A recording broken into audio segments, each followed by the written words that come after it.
L'actualité au Burkina Faso reste dominée par le décès du président de l'Assemblée nationale. La dépouille de Salifou Diallo va arriver le mercredi prochain et son enterrement est prévu vendredi prochain à Ouaïgouya. En attendant, c'est toujours la désolation et la consternation à travers le Burkina Faso. Dans ce journal, vous aurez les échos de la campagne agricole humide dans les régions du Sahel et de l'Est. Dans le Sahel, même si les spéculations présentent une bonne physionomie, la faible pluviométrie inquiète les producteurs. Et c'est la même inquiétude chez les populations de l'Est où l'absence des pluies joue sur l'installation de la saison. La saison des pluies rime avec la reproduction des chenilles de karité, couramment appelées chitoumous. Très prisées par bon nombre de consommateurs, les chitoumous sont de plus en plus rares et son coût connaît des fluctuations perpétuelles. La surenchère autour du prix du chitoumous, c'est le sujet du dossier à suivre dans ce journal. Mesdames, Messieurs, bonsoir. Cela dit, c'est le mercredi 23 août prochain que la dépouille du président de l'Assemblée nationale va arriver au Burkina Faso. Le programme des obsèques prévoit l'inhumation de Salifou Diallo le vendredi prochain à Ouaïgouya, sa ville natale. Ces informations proviennent de l'Assemblée nationale où les députés se sont réunis ce soir même. Ibrahima Sombié et Tanga Kafando. C'est une réunion des députés élargie aux fonctionnaires parlementaires. La presse mise à l'écart. Le huis clos dure environ 1 heure. À la fin de la rencontre, l'objet est maintenant dévoilé.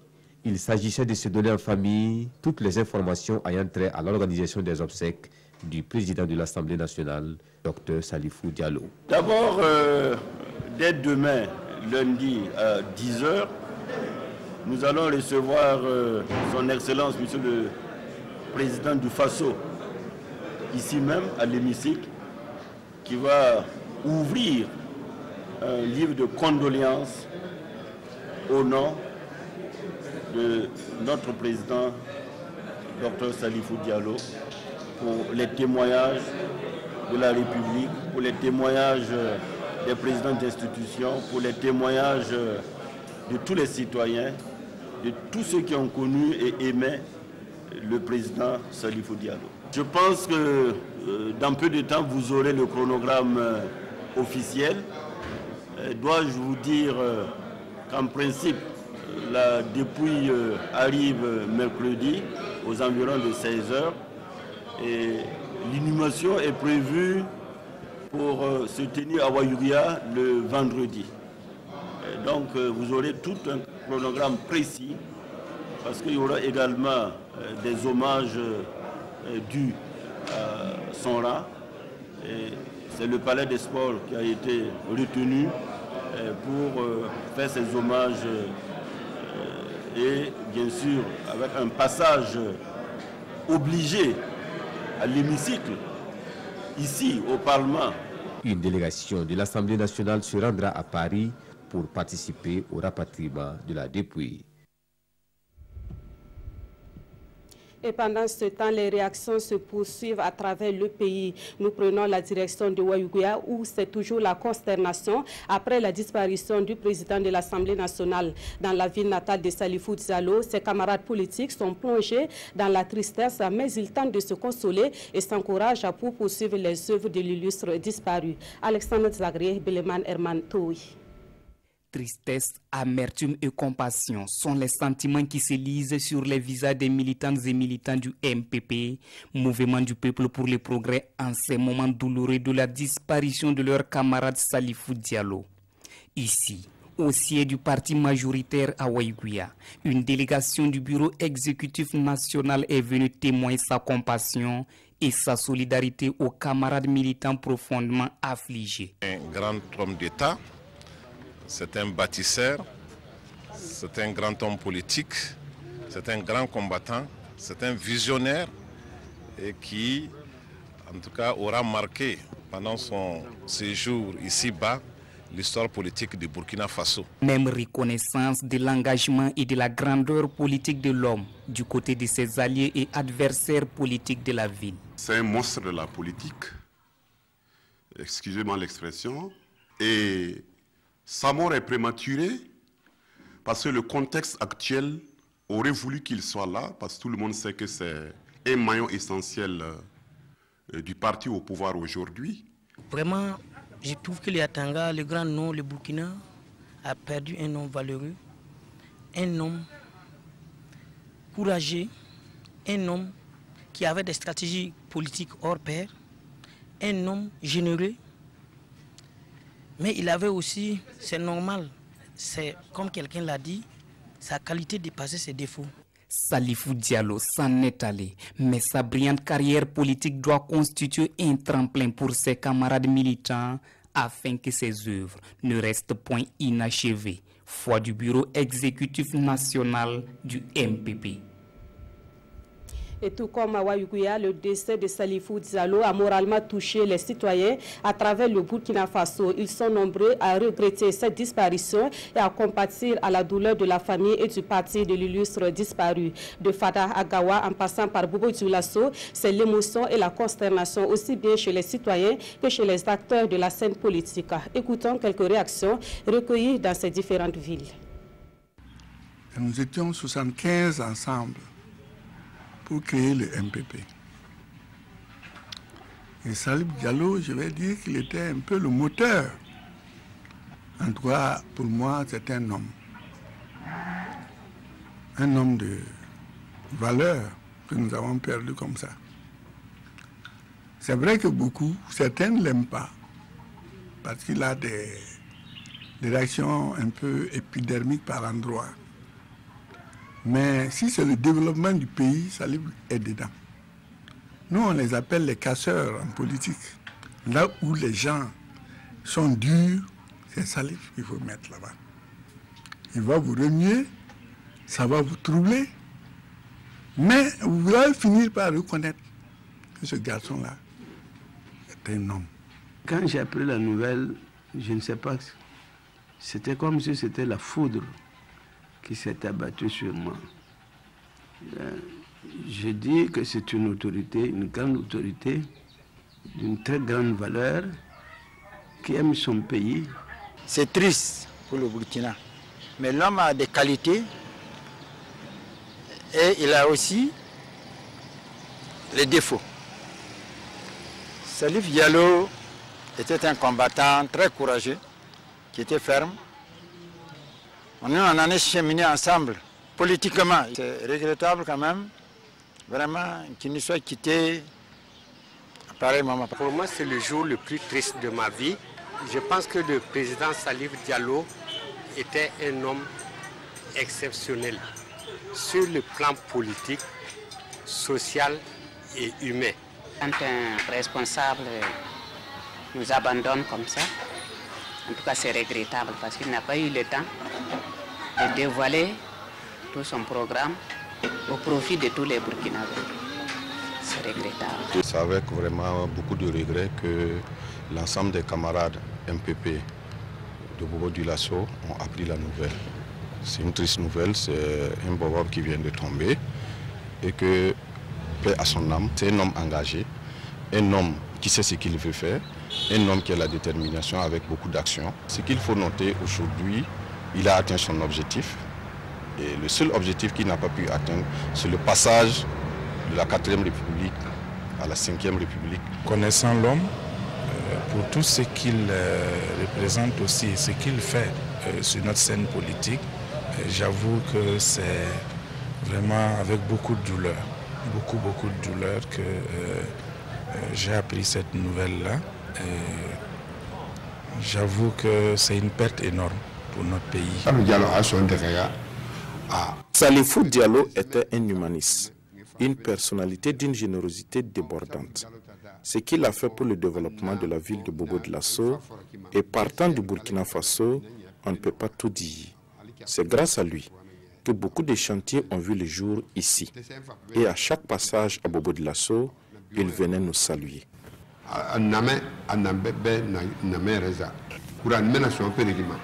Je prie Dieu qu'il donne au Burkina un homme de la trempe de Salifou Diallo.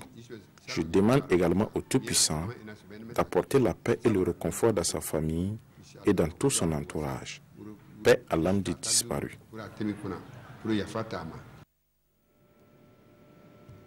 De Salifou Diallo, ses collaborateurs immédiats retiennent un manager hors pair qui a su fédérer toutes les sensibilités politiques représentées à l'Assemblée nationale. Sous la présidence de Salifou Diallo, les activités de l'hémicycle se déroulaient dans une ambiance particulière. Et c'est l'avis du premier vice-président de l'Assemblée nationale qui ajoute que l'homme que la nation burkinabé pleure aujourd'hui a légué des valeurs inestimables pour la postérité. Maître Benouende Stanislas Sankara s'exprime au micro de Aboubakar Sayon. Le président Salifou Diallo a été l'homme qui a prôné le consensus à l'Assemblée nationale, qui a pu mettre tous les groupes politiques ensemble. Dès son premier discours, il a dit que cette législature, la 7e législature, doit être une législature où nous allons fédérer toutes nos énergies, toutes nos forces. Donc c'est plus qu'un deuil pour nous, mais nous avons fait aujourd'hui le serment de relever le défi, de lui rendre les hommages dus à son rang, mais aussi de continuer le combat pour que là où il sera, il puisse vraiment dormir en paix et de se dire qu'il a légué des armes de combat à une postérité. Et au niveau de la jeunesse du mouvement du peuple pour le progrès, l'on reconnaît également les valeurs incarnées par Salifou Diallo. Par la voix du député Bachir Ismaël Ouedraogo, la jeunesse du MPP dit vouloir incarner au mieux les valeurs léguées par Salifou Diallo. Bachir Ismaël Ouedraogo était l'invité du journal de 13 h. Je pense que l'œuvre qu'il a eu donc à s'aimer, les graines qu'il a sémées ont germé. Et je pense qu'au niveau donc de la jeunesse du parti, nous sommes debout, nous sommes dignes et je pense que le camarade Salif Diallo n'aurait pas aimé que nous soyons tous effondrés, mais que nous puissions vaillamment donc prendre le flambeau et continuer le combat qu'il a si bien commencé. Tout le monde est unanime pour dire que Salif Diallo c'est un monstre politique, c'est un grand stratège politique et je pense que ce n'est que juste raison que de dire que sur le landreau donc politique, c'est un séisme parce que quand vous avez un homme de la trempe donc de Salif Diallo qui vous quitte, c'est clair et net que on a une grande perte. On a une grande perte, mais aussi vous avez vu, tout le monde est unanime pour reconnaître que c'est un grand bossard. Nous l'avons connu, notamment quand il était au ministère de l'Agriculture. Et c'est par son travail, c'est par ses œuvres que nous avons donc connu le camarade Salif Diallo et aussi politiquement. Notre parti a été donc créé par les 3 leaders, hein, il faut le dire. Et donc je pense au niveau donc du MPP, il n'y a pas de... la continuité est déjà là, le parti était très bien organisé. Et à ce niveau-là, rapidement, nous sommes réunis. Et c'est vrai qu'en ces instants-là, c'est très difficile, c'est très douloureux. Donc, on ne parle pas pour le moment politique, parce que ce n'est vraiment pas, le moment. Mais le parti était organisé d'une manière que le président, même s'il n'est pas là, la continuité y est. Et dans la suite des réactions et témoignages, nous avons joint Pierre Ouedraogo. C'est un ancien ami et compagnon politique de Salifou Diallo. Il fut aussi secrétaire général des CDL, les comités de défense de la Révolution. Depuis Paris, il réagit au décès du président de l'Assemblée nationale et l'entretien a été réalisé par Jean-Emmanuel Ouedraogo.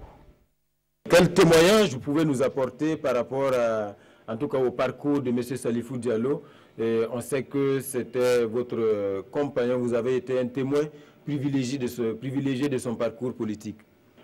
Oui, sa disparition est une grosse date pour le Burkina Faso.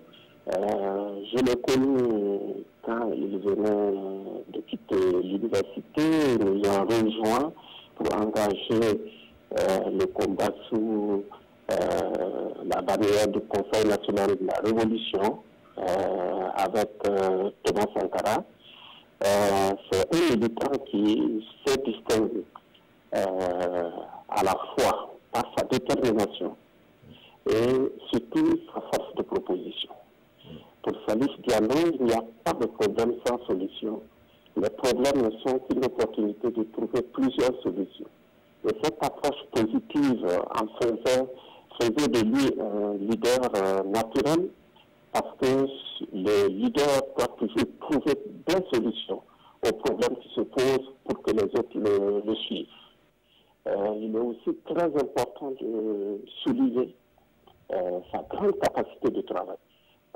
On ne sait pas d'où il tirait cette énergie, mais c'est quelqu'un qui était tout le temps disponible, tout le temps en forme, et sa mort même est là pour illustrer cet aspect, en ce sens que face à la maladie qui le menaçait et toutes les difficultés qu'il y avait, il a mené le combat jusqu'au bout, sachant très bien ce qu'il risquait à tout moment. Il n'hésitait pas à s'engager et tous les jours à se mettre au service du Burkina Faso.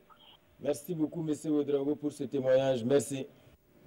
Salifou Diallo s'en est allé, alors qui pour occuper le fauteuil du président de l'Assemblée nationale? Quelles sont les dispositions légales prévues en pareille circonstance? Élément de réponse avec Moussa Sano. Qui pour succéder à Salifou Diallo à la tête de l'Assemblée nationale du Burkina Faso, décédé ce 19 août 2017 à Paris? Actualité oblige, la question mérite bien d'être posée. Et pour trouver la réponse, pas besoin de fouiller loin. Il suffit juste de feuilleter les récents règlements intérieurs de l'Assemblée nationale, un document signé du Gorba lui-même et daté du 11 janvier 2016.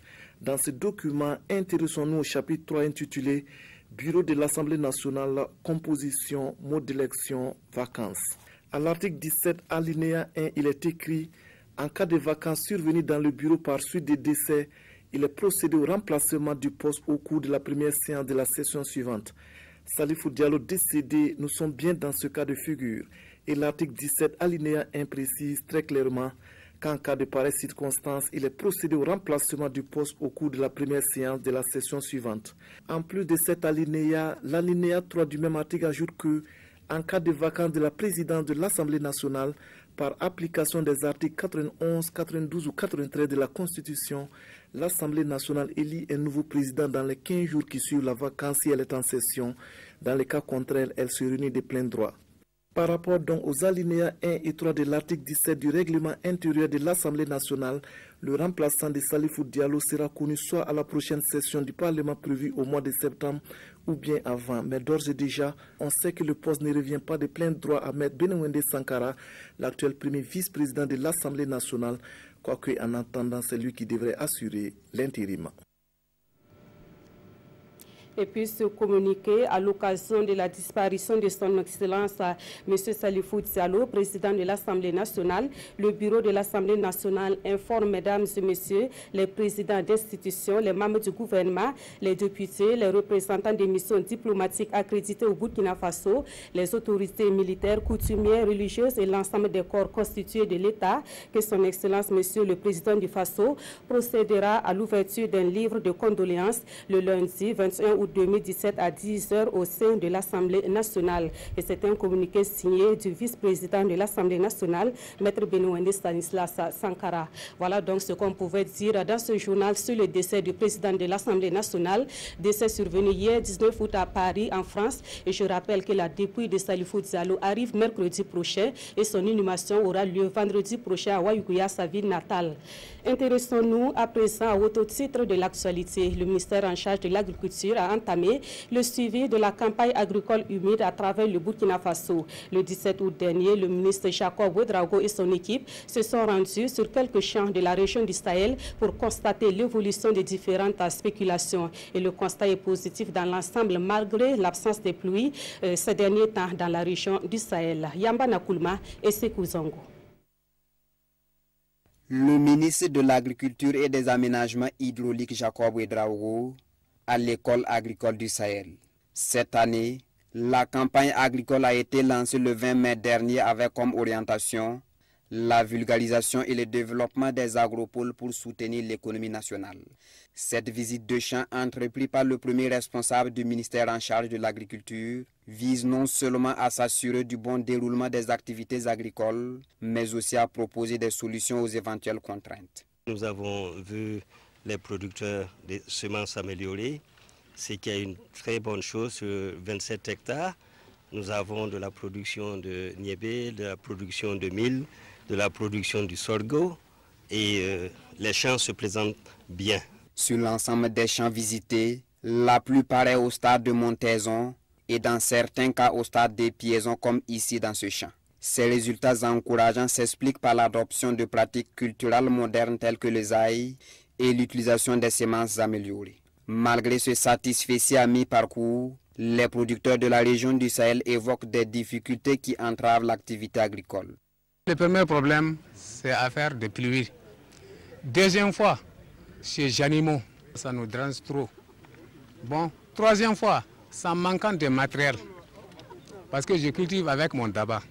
Quatrième fois, affaire de joyaux là. On produit, on n'arrive pas à écouler. Ça, c'est comme ça. On écoule même pour trouver son argent, il faut attendre 8 mois. Un paysan qui a cultivé, c'est la moitié de son champ de consommation qu'il a cru mettre dans les semences. Au regard des nombreuses difficultés, le ministre Jacob Ouedraogo a convoqué sur place une rencontre afin d'avoir des échanges francs avec les différents acteurs de la production. Cette rencontre dégage des pistes de solutions.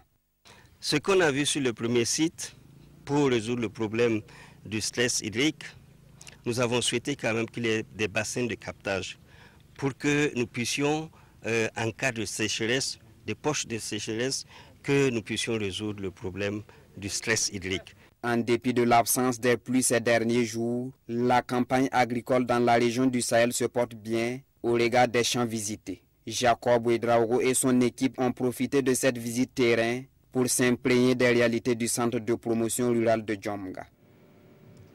Et dans la région de l'Est, les caprices de la pluviométrie ont entraîné une installation tardive de la saison. Cela fait que la situation de la campagne agricole humide est peu critique dans plusieurs localités de cette région. Au stade actuel, des semis peinent à se développer, d'où l'inquiétude des producteurs de la région. On fait le constat avec Aimé Douamba et Mahamadi Ouedraogo.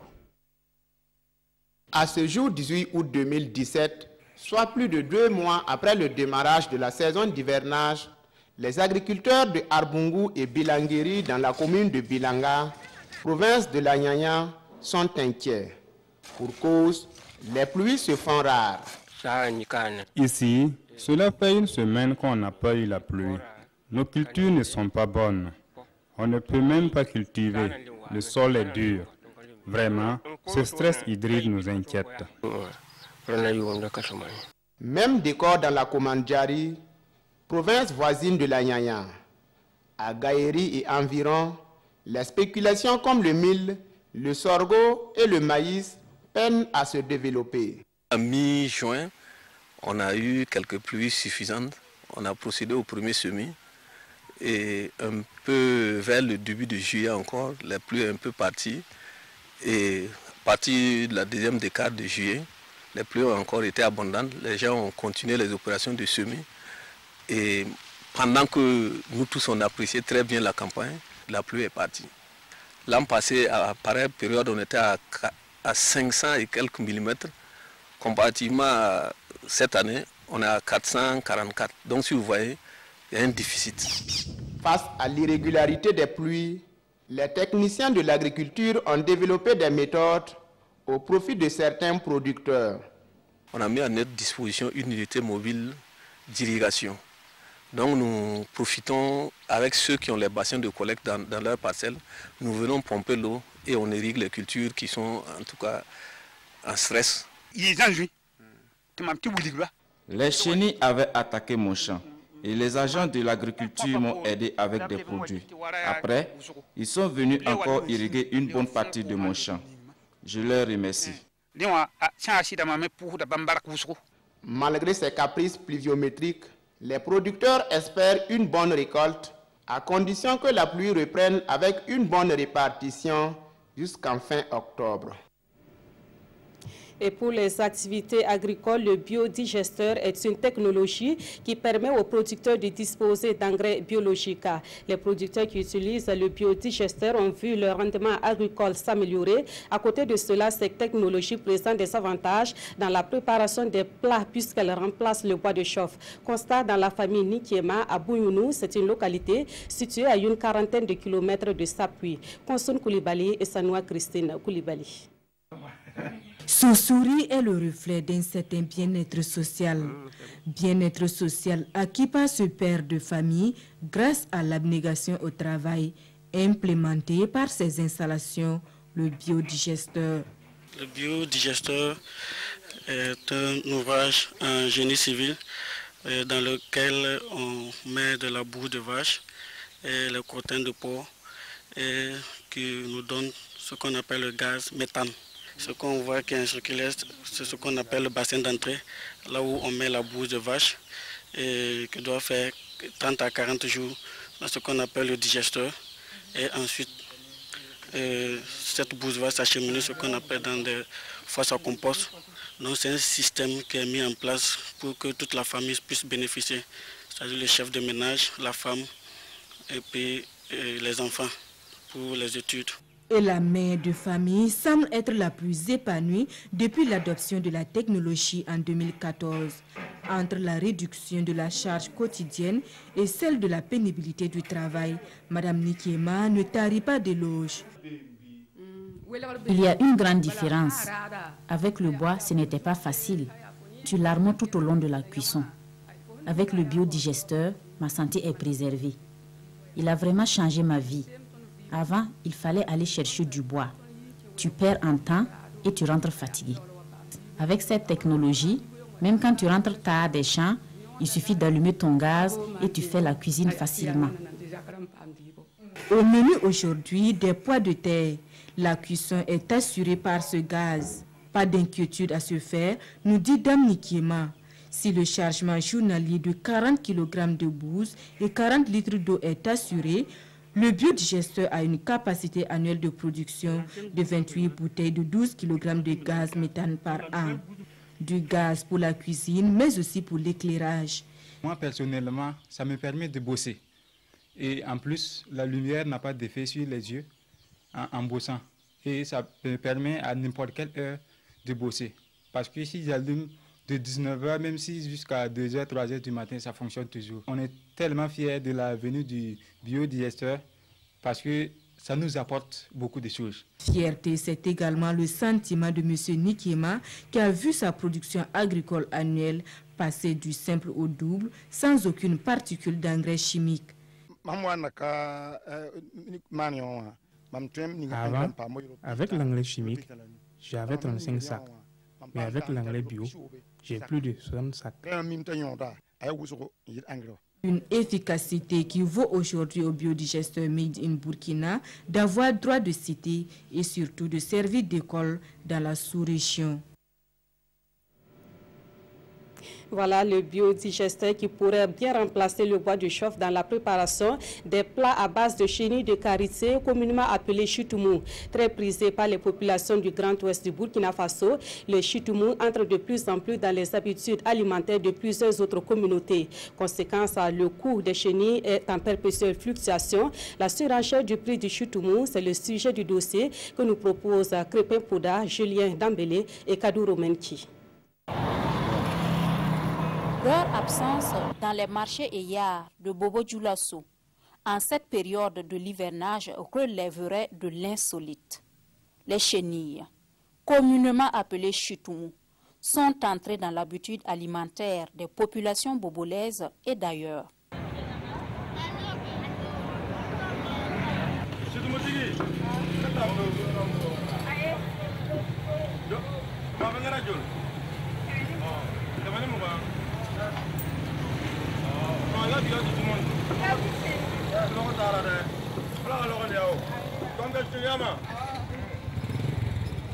Le chitoumou, un aliment qui se vend de plus en plus cher. D'année en année, les prix augmentent.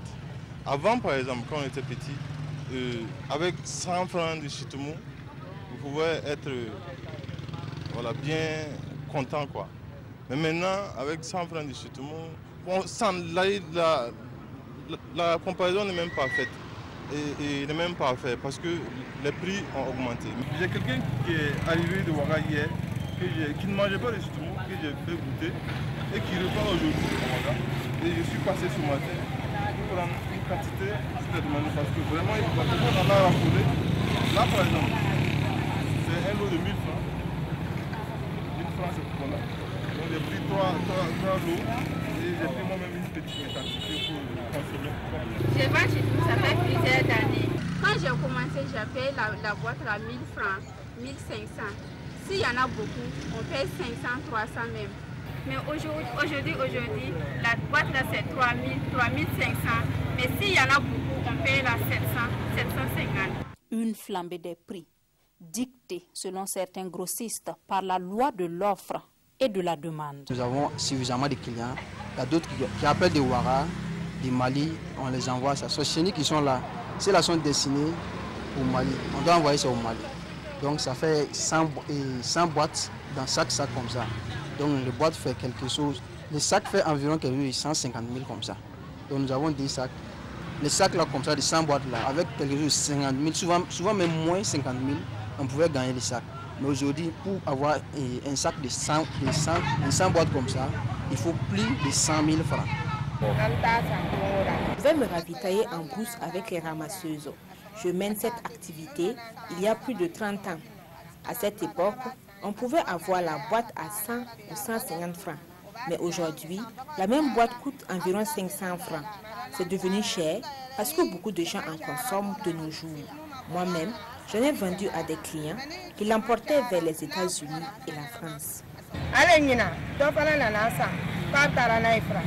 Monopolisées autrefois par les bobos, les chenilles sont aujourd'hui prisées par plus d'un. Effet de mode ou richesse nutritive. Sur la question, les avis sont diversifiés.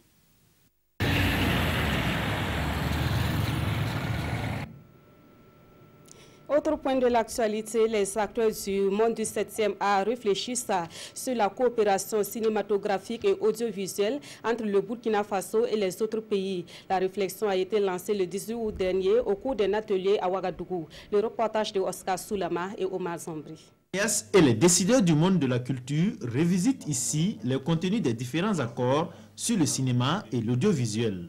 L'objectif est de s'approprier le contenu de ces accords pour le bon fonctionnement de leur domaine. L'importance de cet atelier, c'est surtout pour aider à la relance du cinéma. Et vous n'êtes pas sans ignorer que depuis un certain temps, les différents guichets traditionnels de financement du cinéma sont en train de se fermer. Donc il faut explorer d'autres sources. Et les accords de coopération sont une source qu'il faut exploiter pour pouvoir développer la coproduction cinématographique. Au nombre de 70, les participants vont bénéficier de communication sur 3 thèmes. Il s'agit de la cartographie des partenaires, le processus de signature et son suivi, et l'étude d'un cas d'accord de coopération. Mais l'existence de ces accords reste cependant peu connue de certains hommes du cinéma. Je ne les connais pas, ces accords de production. Pourtant, je suis dans le métier il y a longtemps. Il y en a qui en ont profité en groupe restreint, pour ne pas dire seul. Maintenant, on tombe sur une direction générale qui veut mettre tout au service de tout le monde, c'est bien.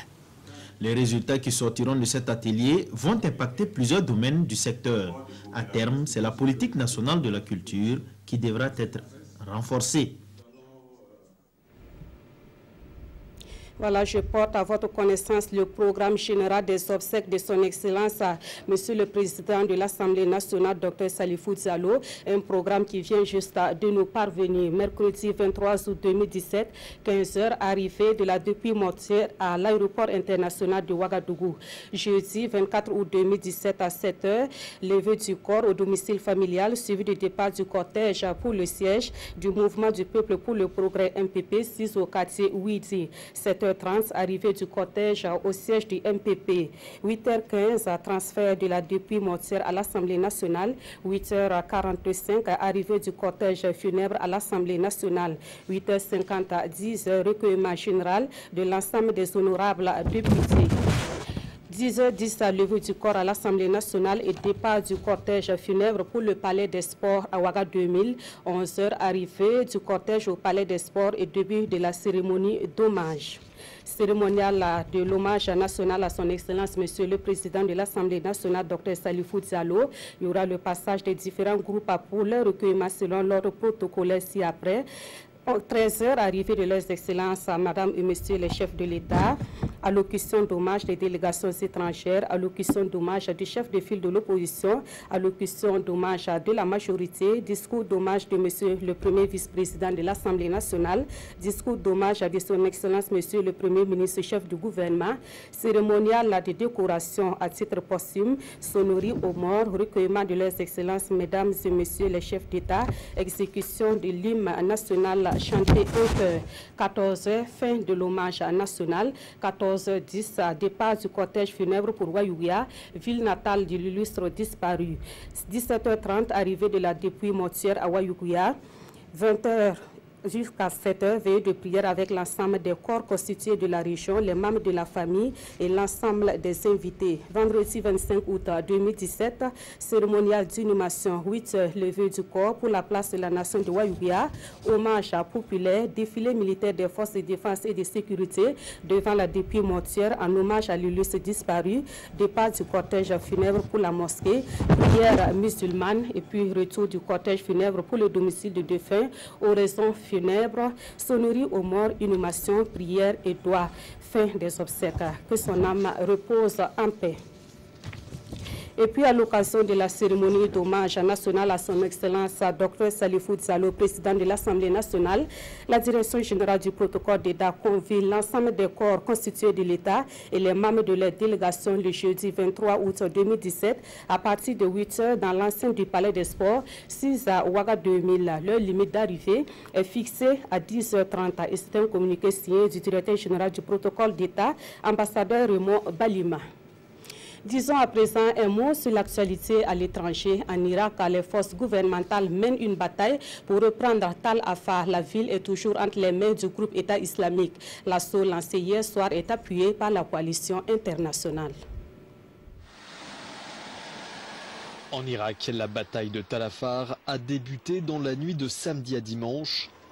Cette ville, située à 70 km de Mossoul, est l'un des derniers bastions de l'État islamique dans le pays. Comme à chaque assaut lancé par les forces irakiennes, le Premier ministre s'est exprimé à la télévision, vêtu d'un uniforme militaire. La ville de Tal Afar se prépare à rejoindre les zones libérées. Nos héros sont prêts à faire tous les efforts et les sacrifices pour libérer cette ville inébranlable. Je le dis à Daesh, vous avez le choix entre vous rendre ou mourir. La semaine dernière, des milliers de civils étaient parvenus à fuir la ville de Tal Afar. Les familles étaient arrivées exténuées dans un camp installé par l'armée près de Mossoul. Retour au Burkina Faso pour les actualités sportives de ce journal. Dimanche à Sport, c'est avec Jérôme Tiendrebego. Bonsoir. Bonsoir Nathalie. Alors Jérôme, les étalons locaux sont qualifiés pour le CHAN 2018. Oui, une deuxième qualification en phase finale de CHAN après 2014. Après le match nul concédé à Ouagadougou 2-2, les étalons, il fallait forcément gagner à Koumassi, ce qui fut fait. Avec ce premier but signé Mohamed Silla dès la 6e minute, les étalons se sont mis en confiance pour arracher la qualification. Et à la 27e minute encore, on va voir la célébration du but de Mohamed Silla de la 6e minute. Et les étalons n'étaient pas rassasiés, ils ont fait le boulot jusqu'au bout. Herman Nikiema cloue le bec au Black Star à la 27e minute. Et les Black Stars qui vont réussir la réduction à l'heure de jeu. 2-1, score final, et bel et bien les étalons seront pour une deuxième fois à une phase finale de CHAN. Ce sera au Kenya en 2018. Alors rapidement, on va voir les autres pays qualifiés pour cette phase finale. Dans le Maghreb, vous savez que c'est divisé en zones. Au Maghreb, il y a la Libye et le Maroc. Zone Ouest A, la Mauritanie en attendant le Sénégal et la Guinée qui vont se départager le 22 août prochain.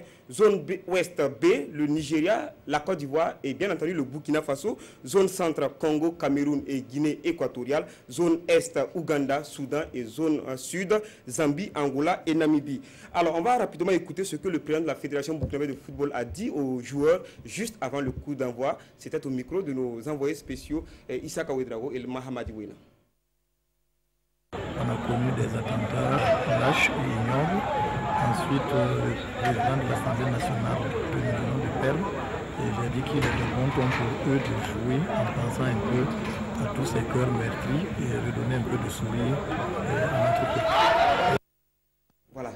C'est donc dans la douleur que les Étalons se sont surpassés, se sont sublimés pour acheter la qualification. La douleur, ce sont les attentats, mais aussi le décès du président de l'Assemblée nationale. Il faut dire qu'à cause du décès-là, la 16e édition, la finale, voilà, n'a pas eu lieu. Finalement, c'était au tirage au sort. On va voir ça avec Bangba David Kafando. Une minute de silence en hommage au président de l'Assemblée nationale, Salifou Diallo, décédé le 19 août dernier. L'instant est marqué par le chagrin et la tristesse. Le dénouement de la finale de la 16e édition du tournoi international de solidarité des centres de formation de football Nabakango se fera loin des pelouses de football. Académie Foot Plus et Joliba FC devront s'en remettre au sort pour espérer remporter le trophée. Les deux équipes ne sont pas face à face, mais assises côte à côte. En ces temps de recueillement, Moufou Ouedraogo, le promoteur du tournoi, ce passionné de foot, devra se passer de foot. Salifou Diallo, c'est un homme d'État. Moi, c'est mon frère direct. Et je suis député à l'Assemblée comme lui. Est-ce que moi, je peux jouer ballon? La 16e édition du tournoi des centres de formation Nabakango revient à Académie Foot Plus. Et pour terminer, Jérôme, vous avez une bonne nouvelle à nous donner concernant Bertrand Traoré. Oui, une bonne nouvelle en effet. Bertrand Traoré a frappé fort dans la Ligue 1 française. Il a inscrit le 3e but de Lyon qui a concédé le match nul face à Bordeaux. On va voir le chef-d'œuvre de Bertrand Traoré. C'était hier.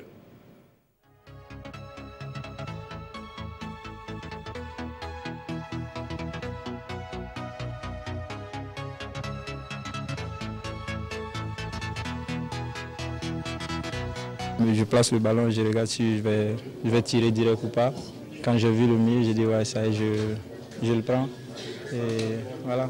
Ouais, ça fait toujours plaisir de marquer. Et voilà, je marque mon premier but après la 3e journée. Ça fait plaisir, mais il faut encore plus. Il faut amener plus, il faut apporter plus à l'équipe, plus de buts, plus de passes décisives. Voilà, j'espère que ça va venir.